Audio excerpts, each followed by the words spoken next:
Israel is keeping up intensive airstrikes in the Gaza Strip. Since the attacks began last Tuesday, at least 175 Palestinians have died. And now there is mounting concern that Israel will launch a ground offensive into Hamas-controlled Gaza. Ayman Mohyeldin is in Palestinian territory with the latest. Gaza's skyline pounded again this morning. More than 40 targets hit by the military. Sites, it says, are used to make, store, and launch rockets into Israel.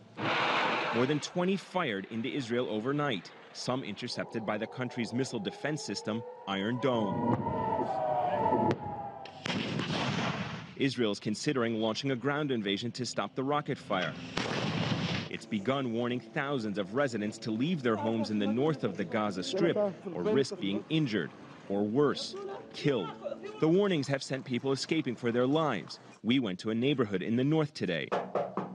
Many had already left their homes. On a street, we found Abu Abdullah, who stayed not out of defiance, but because he had simply nowhere to go. Thousands have begun taking refuge at UN schools turned into makeshift shelters. Others, like Diana Mushtaha, were one of 150 American citizens evacuated by the UN out of Gaza. In Gaza, we don't get warnings, we don't get sirens, we don't have an Iron Dome like they do. She's safely out of Gaza and now heading back home to Houston, Texas with her family.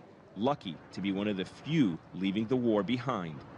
There are some diplomatic efforts that are being launched today, particularly with the help of the German foreign minister. We also know that Egypt and Qatar are trying to mediate as well with Hamas here in Gaza, but there's no indication that any diplomatic process yet is taking any kind of traction to slow down the fighting.